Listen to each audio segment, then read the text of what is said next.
नमस्कार। न- आज के पॉडकास्ट में मेरे पास जो शख्सियत मेरे सामने बैठी है, उनको अगर मैं दूंगा तो उनका परिचय मेरे मुख से बड़ा छोटा लगेगा। पर हाँ, मैं जरूर कहूंगा, a very smart cop and who did lot of changes in the Haryana police, doctor R C Mishra, a man. नमस्कार। नमस्कार। नमस्कार। डॉक्टर साहब, मुझे जैसा बताया गया है कि आप शायद 1989 बैच के इंडियन पुलिस सर्विसेज में बिल्कुल परफेक्ट परफेक्ट। आप आए। और मैं ये मान के चलता हूँ कि आप एक उस अनुभव के अधिकारी हैं जिन्होंने कुछ चेंजेस अपने दिमाग में सोचे, टाइम और समय के अनुसार आपने उन चीज़ों को इम्प्लीमेंट किया, और हरियाणा पुलिस में उन चीज़ों का जो छाप है वो देखने को भी अब मिल रही है।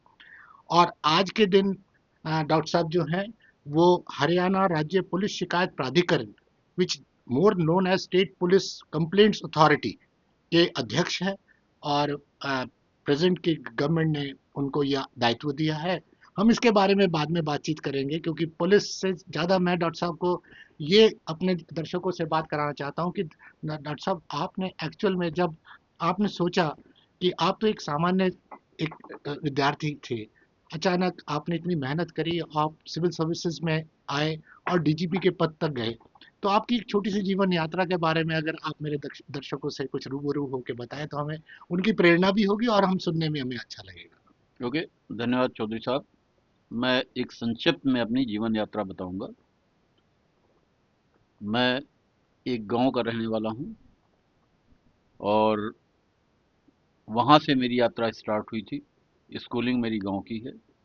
उत्तर प्रदेश में फतेहपुर जिला है, जहां पे आदमपुर गांव है, वहां से मैं हूं। अच्छा जी। और वहां से हमने स्कूलिंग की है। ग्रेजुएशन एंड पोस्ट ग्रेजुएशन हमने इलाहाबाद यूनिवर्सिटी से किया है। अच्छा। हमने बॉटनी से एमएससी किया है। इन्वायरमेंटल साइंस से पीएचडी किया है। और उसके बाद वहाँ पे बहुत से हमारे दोस्त जितने भी बॉटनी में थे, सभी कंपटीशन की तैयारी कर रहे थे। तो मैं भी उनके साथ जुट गया और मेरा सिलेक्शन आईपीएस में हो गया। तो 89 बैच में मेरा आईपीएस में सिलेक्शन हुआ। हरियाणा हमारे को कैडर मिला और तब से लेकर आज तक हरियाणा में मैं लगातार कार्यरत हूँ। मैं लगातार जो है, पहली जो मेरी पोस्टिंग हुई थी वो एएसपी गुड़गांव हुई थी। एएसपी नूह रहा, देन एडिशनल एसपी फरीदाबाद रहा, एसपी जींद रहा, एसपी नारनौल रहा, एसपी पंचकुला रहा, फिर डीआईजी प्रमोट हुआ। और उसके बाद फिर IG modernization, welfare, administration, IG prison, कई पोस्ट में रहा। एडीजी प्रमोट होने के बाद जो है क्राइम अगेंस्ट वीमेन सेल, अच्छा जी। एडीजी लैंड ऑर्डर, एडीजी जो है मॉडर्नाइजेशन एंड वेलफेयर। और फिर उसके बाद मैं एडीजी अंबाला रेंज भी रहा, अच्छा। कमिश्नर पुलिस पंचकुला रहा, एडीजी साउथ रेंज रेवाड़ी रहा। और वहां से मैं प्रमोट होकर DGP Haryana police housing corporation लगा, जहां 30 जून 2020 को वहां से मैं सेवानिवृत्त हुआ। और उसके बाद अभी अगस्त में मैंने हरियाणा पुलिस कंप्लेंट अथॉरिटी का चेयरपर्सन के रूप में सरकार ने ये हमारे को सेवा करने का मौका दिया। तो अब लगातार वहां पे मैं सेवा कर रहा हूँ। नहीं, ये तो आपकी पुलिस की यात्रा आपने बड़े संक्षिप्त में मुझे बताया। पर डॉक्टर साहब, हम इस बात के लिए जरूर जानना चाहेंगे कि आपका जो एजुकेशन था, आप इतने ब्रिलियंट स्टूडेंट रहे और आप उस यूनिवर्सिटी के प्रोडक्ट है जो अपने आप में देश में बहुत बड़ा नाम रखता है, इलाहाबाद यूनिवर्सिटी। आपको पुलिस में आने की प्रेरणा कहाँ से? एकदम ठीक है, आपने सिविल सर्विसेज दिया होगा तो आपके ऑप्शंस और बहुत भी होंगे। तो पुलिस ने आपको कितना ल्योर किया कि आपने सोचा कि हाँ, now the police is my. देखिए, हम लोगों का एज सच पहले कोई टारगेट नहीं था कि मैं पुलिस में जाऊंगा या उसमें जाऊंगा। मेरा तो इंटरेस्ट एजुकेशन में था। ठीक है। और मैं चाह रहा था कि इलाहाबाद यूनिवर्सिटी में ही मेरे को प्रोफेसरशिप मिल जाती, शायद मैं ज़्यादा उसको चॉइस देता, प्रेफर करता। ठीक। लेकिन डेस्टिनी में पुलिस लिखा था। हाँ। ठीक है। हमारे को जो है चैलेंज लिखा था। ठीक। पुलिस सेवा में आके लोगों की सेवा करना, जनता के दुख दर्द दूर करना, उनके जो है समस्याओं का निदान करना, उनकी जो है प्रॉब्लम्स में हमको सलूशन देना, और उनके साथ रह करके आम जनता के साथ उनकी समस्याओं का समाधान भी करना और उनको जो है गाइड और एडवाइस भी करना। ठीक। और पुलिस एक ऐसा चैलेंजिंग जॉब है जिसमें कि आप बहुत कुछ समाज के लिए, सोसाइटी के लिए कर सकते हैं। ठीक है। पुलिस का जॉब एक ऐसा है, इसको मैं दूसरी तरह से डिफाइन करता हूँ कि बाकी सब जॉब में आप अपना पॉजिटिव रुख दिखा सकते हो, अपना कंट्रीब्यूशन दिखा सकते हो। ठीक है डॉक्टर पुलिस में एज सच क्वांटिटेटिव कोई चीज आप नहीं दिखा सकते कि हमने इतने मकान बना दिए, इतना वो कर दिया, इतने बच्चों को हमने पास कर दिया, इतना जो है लाइफ में कर दिया। पुलिस में जो है आपको क्वालिटी वर्क, और क्वालिटी वर्क में होता है कितना आपने एरिया में क्राइम को कंट्रोल किया, डॉक्टर। कितना एरिया में लोगों को एजुकेट किया, ठीक है। कितना अपने पुलिस पर्सनल्स को जो है पुलिसिंग के साथ दिल से जोड़ा है, और वो पुलिस के लोग जो है कितना लोगों को जस्टिस दे रहे हैं, न्याय दे रहे हैं। ठीक है। तो जो ये क्वालिटी पुलिसिंग है, इस पे हमारा कंसंट्रेशन रहा और इसमें लगातार हमने इम्प्रूवमेंट किया, और लोगों के दुख दर्द बांटना, उनके समय पे न्याय कर देना, जो फरियाद लेके आए वहीं पे उसका निदान कर देना, मैं समझता हूँ पुलिसिंग का इससे बड़ा कोई जो है आपका जो है निदान नहीं है। एंड दूसरा ये कहना चाहूँगा कि पुलिस एक ऐसा जॉब है जहाँ पे 100% कोई ना कोई अपना निगेटिव वर्क ही लेके आएगा, दुख दर्द ही लेके आएगा। ठीक है। बाकी में तो आपका जो है दूसरे तरह के भी काम होते हैं, लेकिन यहाँ पे सब एक ही तरह के लोग आते हैं जिनको कोई परेशानी होती है, जो सफरर होते हैं किसी भी विभाग में। हम्म। आप ये देखो, किसी भी विभाग की प्रॉब्लम है, आपको रेवेन्यू की जरूरत प्रॉब्लम है तो भी पुलिस के पास आएंगे। आपका नहर जो है बंधवानी है, कटवानी है, तो भी पुलिस के पास आना है। सड़क बनवाना है पुलिस के पास, मकान बनवाना है पुलिस के पास। कोई भी नाम लो, इन्यूमरेटिव। No doubt. एक तरफ से तो है कि पुलिस को लोग कहते हैं कि पुलिस जो है कार्रवाई नहीं करती, पुलिस तंग करती, लेकिन विश्वास पुलिस पे ही। कहीं भी जाओ, सोल्यूशन नहीं है, अल्टीमेटली सोल्यूशन पुलिस ही देती है। तो बिल्कुल ठीक। पुलिस का काम एक ऐसा है जो कि जो है हम डिफाइन नहीं कर सकते, किसी परिभाषा में नहीं। जब भी कहीं कोई प्रॉब्लम होगी तो सोल्यूशन पुलिस से ही मिलेगा। बिल्कुल तो ठीक पुलिस बात। का कंट्रीब्यूशन टोटली जो है समाज में डिफरेंट है और बहुत ही चैलेंजिंग जॉब है। बस इसमें जो बैठा हुआ व्यक्ति है जी। वो सत्यनिष्ठ हो, जी। न्याय प्रिय हो, जी। लोगों के दुख दर्द बांटता हो जी। और उनको न्याय करता हो, उनकी समस्याओं का समाधान देता हो। बिल्कुल ठीक बात। तो ये डॉक्टर पुलिस का हमारा जॉब जी, डॉक्टर साहब ये बात बहुत बढ़िया, क्योंकि जब डॉक्टर साहब आप 1989 में जब पुलिस में हरियाणा में आए होंगे, क्योंकि हरियाणा काफ़ी लैंडलॉक स्टेट है और बहुत सारे अलग अलग उस कल्चर से जुड़ा हुआ ये स्टेट नज़र आता है हर तरफ से। तो 1989 की पुलिस और 2025 की पुलिस, डॉक्टर साहब जब उसको आप देख पा रहे हैं, क्योंकि दोनों पुलिस आप देख रहे हैं, है। तो बिल्कुल। ये क्या बदलाव आप डॉक्टर साहब इसमें देख पा रहे हैं? और जरूर इसमें पुलिस में बदलाव तो नहीं नहीं, जरूर आया बहुत होगा। बहुत फर्क आ गया। जी। जी। 1989 में जब हम आए थे तो पुलिसिंग हमारी एक ट्रेडिशनल थी। ठीक है। ठीक है। ग्रेजुअली जैसे टेक्नोलॉजी का इंट्रोडक्शन हुआ तो अब टेक्नोलॉजी ड्रिवन पुलिसिंग हो गई है।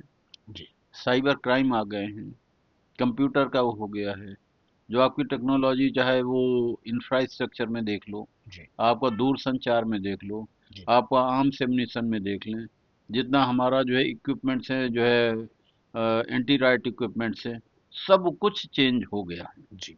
इवन हमारा जो क्राइम ट्रेंड्स है और क्राइम ट्रेंड में क्रिमिनल को ट्रैकिंग सिस्टम है, वो जी। सब कुछ टेक्नोलॉजी ड्रिवन हो गया है। ठीक है। एफएन जो फॉरेंसिक साइंस लैब्स बहुत सी खुल गई हैं, ठीक है। तो एक्सपर्ट्स जो है ओपिनियन जो है समय पे देना चालू कर दिए हैं।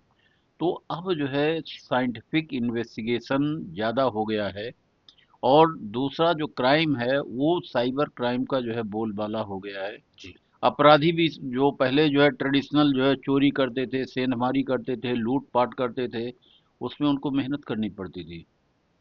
लेकिन अब जो टेक्नोलॉजी ड्रिवन है, जो आपको पता चला जी। कि एक एक सेकंड में आपका जो है पूरा का पूरा वैलेट खाली हो गया, एक सेकंड में आपका बैंक अकाउंट खाली हो गया, एक सेकंड में जो है पता चला कि आप जो है कहीं से फ्रॉड कहीं कर रहे हैं। जी। जी। और फिर क्या होता है कि आजकल तो जो आपके जो ऑनलाइन जो ट्रेडिंग हुई है, जी। उसमें भी बहुत तरह के क्राइम होने लगे हैं। जी।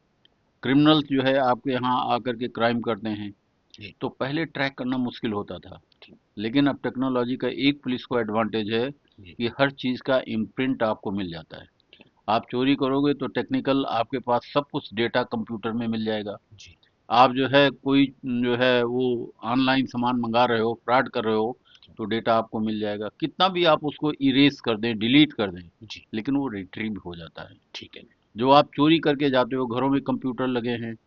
आप जो है लूट मार करते हैं, ज्वेलर्स की शॉप लूटते हैं या सड़क में किसी के पर्स छीनते हैं, तो कहीं ना कहीं कैमरा लगा है।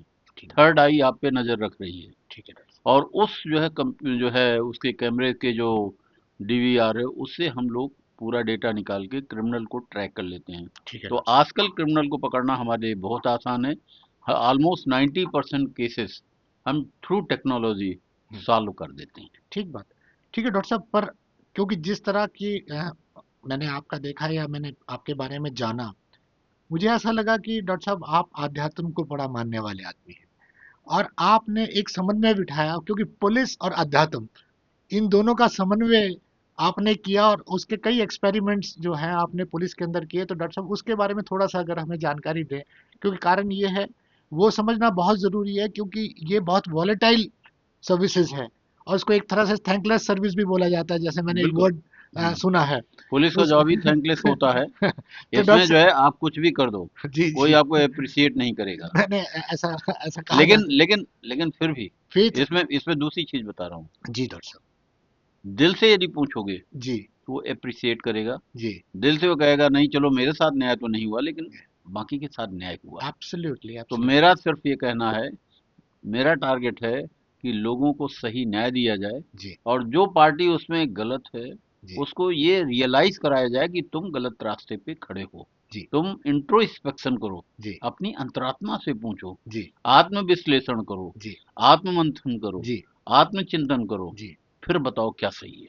बिल्कुल तो डॉक्टर साहब, वहीं तभी पे बंदा वो मैंने समझ जाता है कि कहीं ना कहीं मैं गलत हूँ, बिल्कुल तो डॉक्टर वो साहब। रिकंसाइल कर लेता है, फिर वो गलत नहीं बोलता। बिल्कुल ठीक बात डॉक्टर साहब, इसीलिए मैंने कहा कि आपने आध्यात्म को एक प्रैक्टिस में लाके हाँ, दिखाया। तो और अब मैं खास। थोड़ा सा आपको आध्यात्म के बारे में बताऊंगा। जी आध्यात्म क्या है? जी हमारे यहाँ दो तरह की चीजें हैं। हर व्यक्ति में दो तरह के विकार होते हैं। एक होता है तन में विकार, और एक होता है मन में विकार। जी तन मीन्स शरीर। शरीर में कोई व्याधि हो गई, पीड़ा हो गई, प्रॉब्लम हो गई, तो क्या करते हैं? अच्छा भोजन लेते हैं, दवाइयाँ ले लेते हैं, शरीर तो स्वस्थ कर लेते हैं। लेकिन मन में विकार आ गया, जी उसकी क्या दवा है दुनिया में? कोई दवा? मन के विकार की दवा कोई दुनिया में नहीं। मन के विकार का एक ही जो है दवा है, वो है आध्यात्म, वो है ज्ञान, वो है नॉलेज। तो आध्यात्म का मतलब क्या हुआ? दो शब्दों का मेल है, अध्य और आत्म। आत्मा।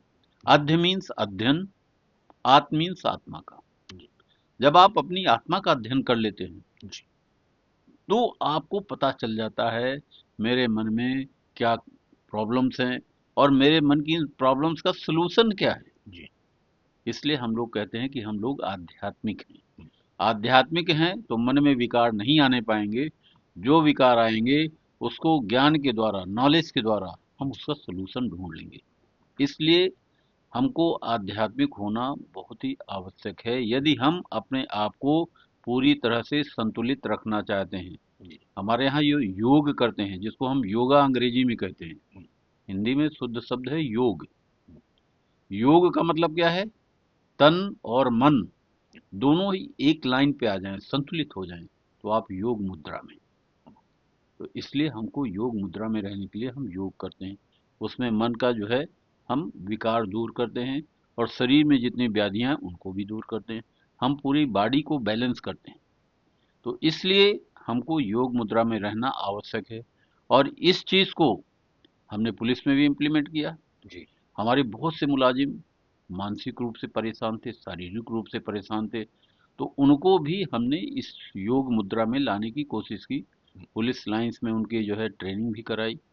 जहाँ जहाँ मीटिंग्स होती थी थानों में, जहाँ जहाँ पुलिस लाइन में होती थी, वहाँ जाकर के उनको मैं लेक्चर भी देता था, जी और उनकी जो मानसिक स्थिति थी उनको समझने की कोशिश करता कहाँ पे प्रॉब्लम है उसका सोल्यूशन भी देता था। ठीक है डॉक्टर साहब। उससे क्या है, उनका एनर्जी लेवल बढ़ गया। जी एनर्जी लेवल बढ़ने से क्या है, उनमें उत्साह बढ़ गया। जी और उत्साह बढ़ने से क्या हुआ, वो सही काम करना चालू कर दिए जी। और लोगों को न्याय देना चालू कर दिया। हम्म, इसलिए आध्यात्म आपको एक सही ट्रैक में ले जाने का रास्ता है। जी और तभी अच्छी पुलिसिंग कर सकते हैं। जब मन के विकार हट जाएंगे तो निर्विकार और किसी तरह का कोई आपका फिर किसी के साथ वो नहीं होगा।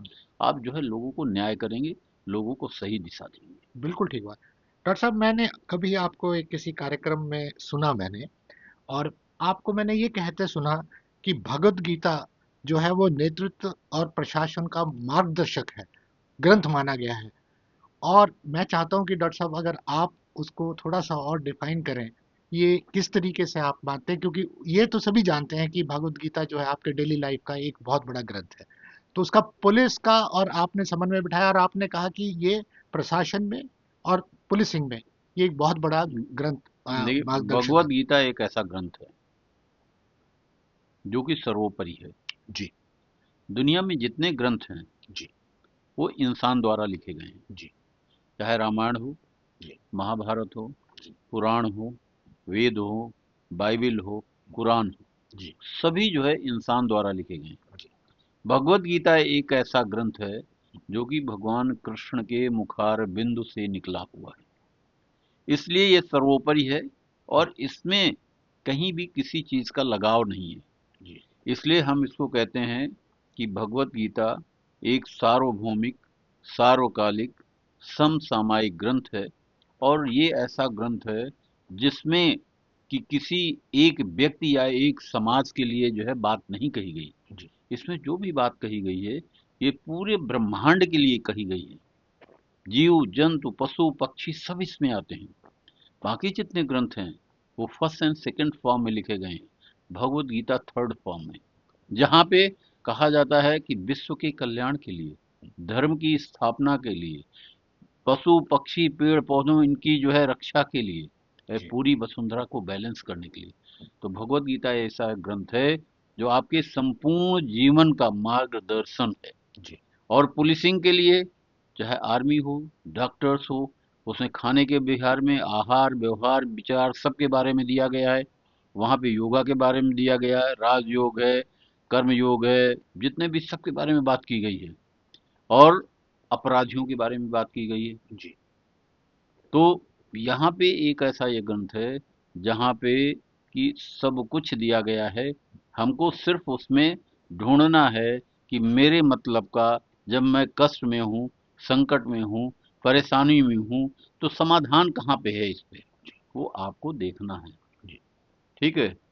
जी तो इसलिए भगवत गीता जी जो ग्रंथ है जी वो एक ऐसा ग्रंथ है जिसमें जीवन का सभी समाधान है। ठीक। समाधान हमको ढूंढना है। और इसीलिए कहा गया है कि भगवत गीता में क्या कहा गया जी कि यदा यदा ही धर्मस्य ग्लानिर्भवत भारत अभ्युत्थान धर्मस्य तदात्मानं सृजामि। और परित्राणाय साधूनां विनाशाय च दुष्कृतां धर्म संस्थापनार्थाय संभवामि युगे युगे।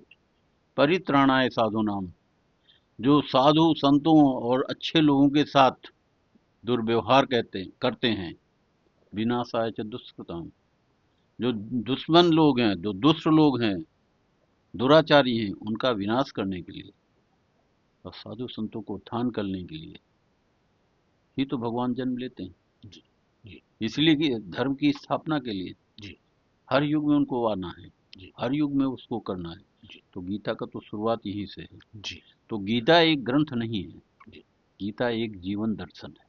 ठीक। हम उस दर्शन को पढ़ने की आवश्यकता है, समझने की आवश्यकता है। बिल्कुल। हर जगह पे आपकी हर समस्या का समाधान वहां पे है। जी बिल्कुल ठीक बात डॉक्टर साहब।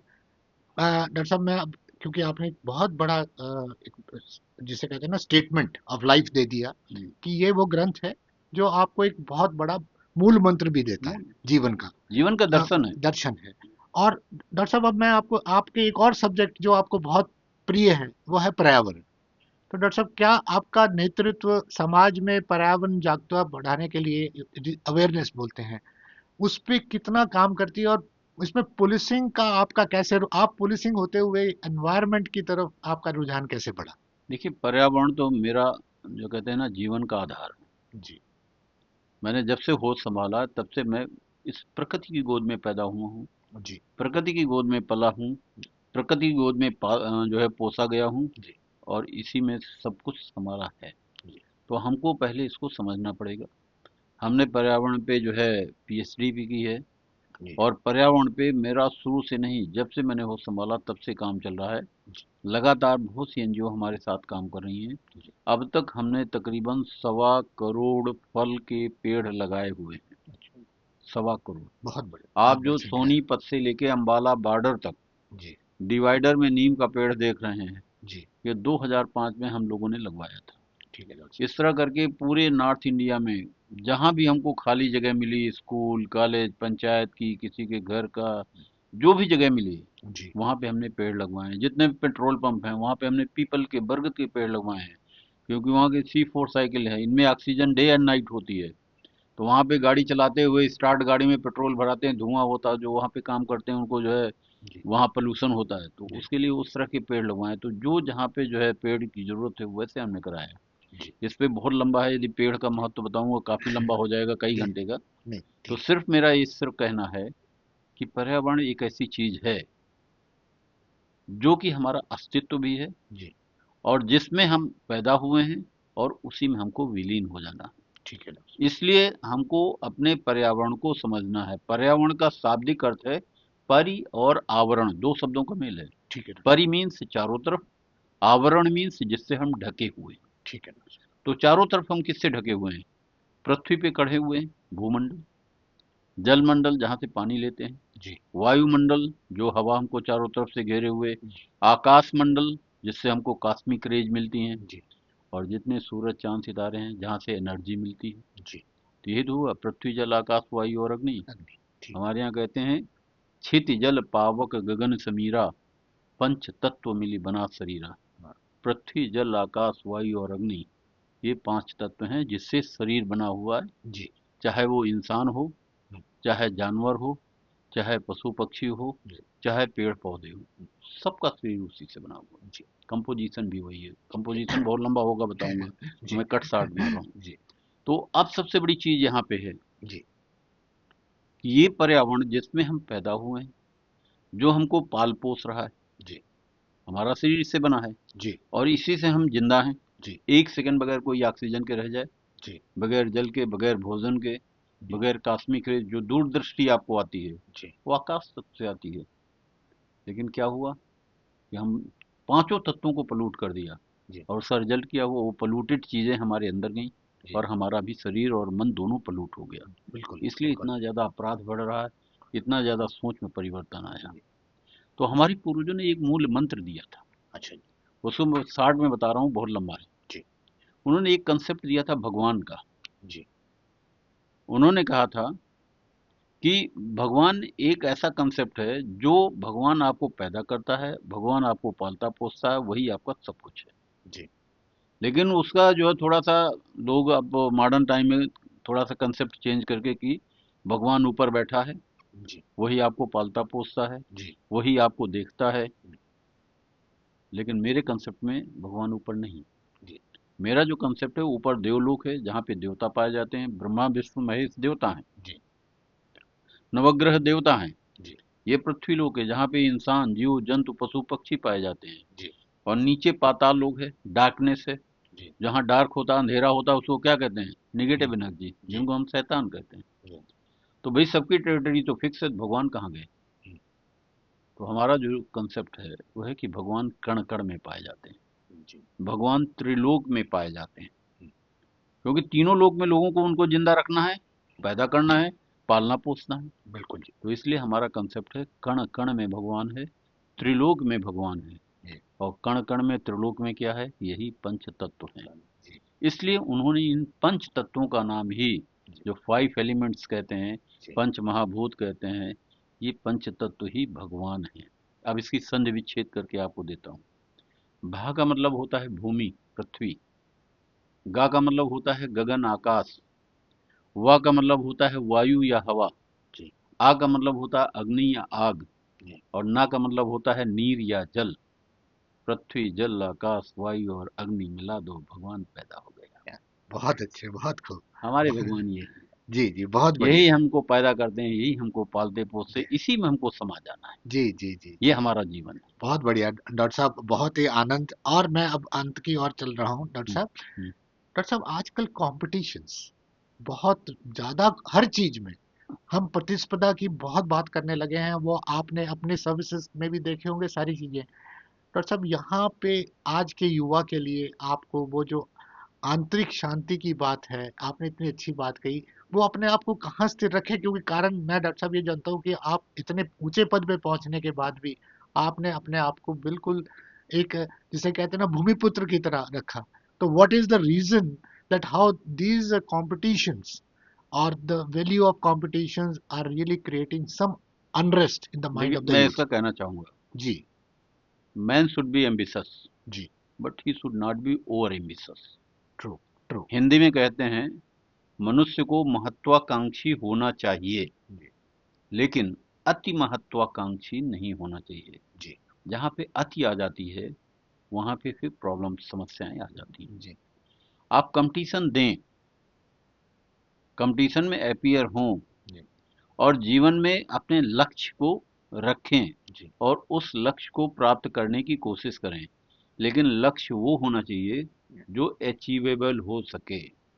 ऐसा लक्ष्य ना रखें जिसको आप उसको प्राप्त ना कर सकें। प्रॉब्लम आज के समय में ये हो गई है कि बच्चों से ज्यादा पेरेंट्स जो है जी टारगेट्स दे रहे हैं। जी छोटे छोटे बच्चे हैं, 90% भी मार्क्स आ जाते हैं तो खुश नहीं, 98% भी आ जाते हैं तो खुश नहीं। देखो, सब्जेक्ट में मार्क्स लाना वो आपकी एबिलिटी एंड कैपेबिलिटी की निशानी नहीं है। लाइफ का टारगेट होना चाहिए कि आप केवल टॉप कर लो या सब्जेक्ट में पास हो जाओ, वो आपका लाइफ का टारगेट नहीं है, क्योंकि वो एकाकी है। लाइफ का टारगेट है कि आपका संपूर्ण व्यक्तित्व का विकास कैसे हो, the sum total development of the personality. जी संपूर्ण व्यक्तित्व के विकास में शिक्षा भी आ जाती है, समाज भी आ जाता है, ज्ञान भी आ जाता है, विज्ञान भी आ जाता है, पर्यावरण भी आ जाता है, और सब जितने एलिमेंट्स हैं उन सबका सामंजस्य भी आ जाता है। जी तब वो आप एक बैलेंस और संतुलित जीवन जी सकते हैं। तभी आपको बहुत ज़्यादा विकार नहीं पैदा होंगे। हम लोग टारगेट रख लेते हैं कि भाई हमको तो कंपटीशन आईएएस आईपीएस का देना है, तो उसके लिए हम जी जान लगा देते हैं, और नहीं अचीव होता है तो हम डिप्रेशन में चले जाते हैं। भाई वही सब कुछ जीवन नहीं है, जीवन उसके आगे बहुत कुछ है। जी बहुत से लोग ऐसे हैं जो कि थर्ड रेटर रहे हैं जीवन में, हमेशा थर्ड डिवीजन पास हुए हैं, लेकिन बाद में वो एक्सेल किए हैं। जी और जो टॉपर हैं वो उसके अंडर में काम किए हैं। और उसका एग्जांपल आपको एक दे रहा हूँ, बिल गेट्स। जी बिल गेट्स हमेशा कहता था कि मैं अपने जीवन में थर्ड रेटर रहा, जी बहुत अच्छा पढ़ने में नहीं था, लेकिन उसने ऐसी कंपनी बनाई क्योंकि उसकी पर्सनालिटी में स्पार्क था। ऐसी कंपनी बनाई कि कहता जो मेरे साथ टॉप कर रहे थे वो मेरी कंपनी में मेरे अंडर में अब काम कर रहे हाँ। हैं। आप में स्पार्क होना चाहिए, जी और आपको कभी भी जो है होपलेस नहीं होना चाहिए। लाइफ में बहुत सी एवेन्यूज हैं, बहुत से रास्ते हैं। एक रास्ता नहीं तो दूसरा खुल जाएगा, दूसरा नहीं तो तीसरा खुल जाएगा। आप इतनी जल्दी डिप्रेस क्यों हो जाते हैं, ठीक। सरेंडर क्यों करते हैं? जी लाइफ सरेंडर करने के लिए नहीं है, जी लाइफ फाइट करने के लिए, संघर्ष करने के लिए। जी और हमारा भारतीय अध्यात्म कहता है जीवन एक संघर्ष है। जी बिल्कुल। संघर्ष नहीं तो जीवन नहीं। और इसका उदाहरण भी दूं, मुर्दा आपके सामने पड़ा है, कहो उसे संघर्ष करे, करेगा मुर्दा संघर्ष? कभी नहीं। जी तो आप अपने को मुर्दा क्यों गिनाना चाहते हो? जी संघर्ष है तो आपको खुश होना चाहिए कि मैं करेक्ट। जिंदा हूं। जी जी आपके जिंदा रहने की निशानी संघर्ष है। इसलिए संघर्ष करो, आगे बढ़ो, और जीवन के लक्ष्य को प्राप्त करो। बहुत अच्छे। डॉक्टर साहब, अब हम क्योंकि अंत की ओर बढ़ रहे हैं, और मेरा अंतिम सवाल आपसे ये रहेगा कि अंत में मैं ये पूछना चाहता हूँ कि as a police officer, as a administrator और एक साधक के रूप में आप कैसी विरासत छोड़ना चाहते हैं अभी, क्योंकि आप इस समय एक्टिव हैं, काम कर रहे हैं, एक कम्युनिटी में हैं, पर अल्टीमेटली किस तरीके की विरासत आप छोड़ के जाना चाहते हैं जिससे हरियाणा पुलिस, हरियाणा की कम्युनिटी और हमारे सोसाइटी आपको इस तरीके से देखना चाहे? देखिए, मैं कहना ये चाहूँगा कि पुलिस में हमारे को अपने लोगों को पूरी तरह से संतुलित रहने के लिए, जी। सही रास्ते पे चलने के लिए जी। अच्छे लोगों की आवश्यकता है। पुलिस में अच्छे लोग आएंगे तो समाज को अच्छा रिजल्ट मिलेगा। इसका भी मैं एक उदाहरण दे रहा हूँ। अंबाला में एक महापंचायत हुई थी जिसमें सभी सरपंच, गांव के करीब जो है 100 सवा 100 गांव के सरपंच पंचायत। तो सभी ये कहने लगे, हर आदमी का 90% क्रिपिंग यही थी कि पुलिस जो है गलत काम करती है, पुलिस न्याय नहीं करती, पुलिस हमको करती है, मिसबिहेव करती है।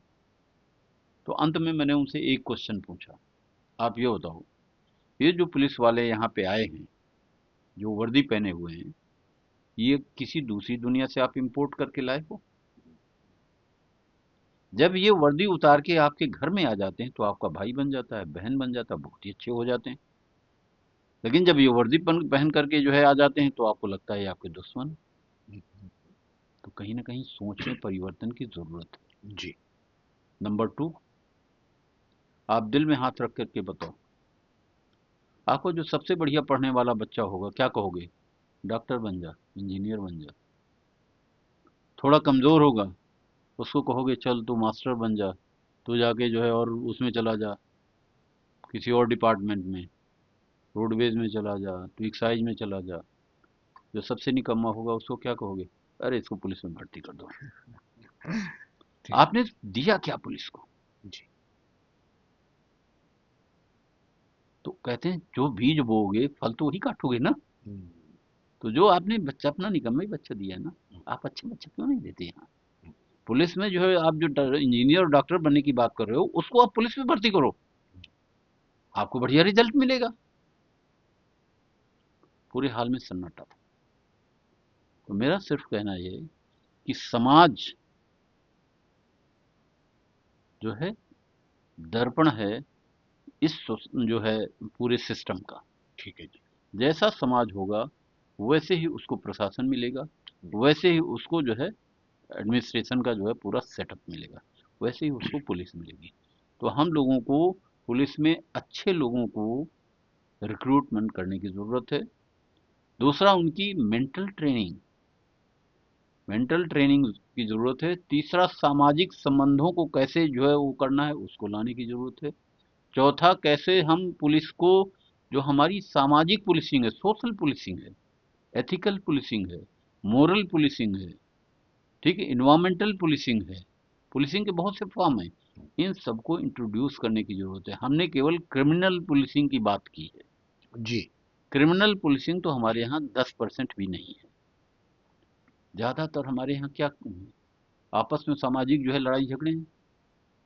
हमारे जो है रोज पेड़ कट जाते हैं, रोज खेत वो उड़ जाते हैं, ये सब इस तरह की प्रॉब्लम, सामाजिक समस्याएं हैं ये। जी। तो उसके लिए हमको सोशल पुलिसिंग की ज़रूरत है, उसमें अवेयरनेस लाने की ज़रूरत है। जी। यदि हम अपने पुलिस की जवानों को, अपने पुलिस के अधिकारियों को, कर्मचारियों को ये शिक्षा देंगे, ये ज्ञान देंगे, ये ट्रेनिंग देंगे, बहुत ही अच्छी पुलिसिंग इम्प्रूव होगी और अच्छे लोग आएंगे। तो मैं समझता हूँ कि पूरे समाज को जैसा वो चाहते हैं वैसी ही पुलिसिंग मिलेगी, न्याय मिलेगा और लोग खुशहाल होंगे और पुलिस भी जो है एक हैप्पीनेस मोड में आएगी। तो हम तो अपने जो है लोगों को यही कहते हैं और समाज को भी यही हम कहते हैं कि पुलिस कोई दूसरी नहीं है, आपके ही बच्चे हैं, आपके बेटे हैं, आपकी बेटी है, आपका बहू है, भाई है, बहन है। तो कहीं ना कहीं अपने सोच में परिवर्तन लाओ और उनके साथ सामंजस्य बिठा के समाज की खुशहाली के लिए दोनों मिलके काम करो। और जो तीसरा स्तंभ है प्रेस, वो भी आपके लोग हैं, उनको भी साथ में जोड़ो। तो 3P हैं, पब्लिक, पुलिस और प्रेस। P3 जो है एक साथ हो जाएंगे तो एक बैलेंस समाज का निर्माण होगा, एक खुशहाल समाज का निर्माण होगा और जो हम चाहते हैं एक आदर्श समाज में हम जीना चालू कर देंगे। डॉक्टर साहब, आज मेरे पॉडकास्ट में आप आए और मैं एक अंडरलाइन के साथ ये स्टेटमेंट दे सकता हूँ कि आपने कहा कि पुलिस जो है इंटीग्रल पार्ट है आपकी फैमिली का, आपकी सोसाइटी का।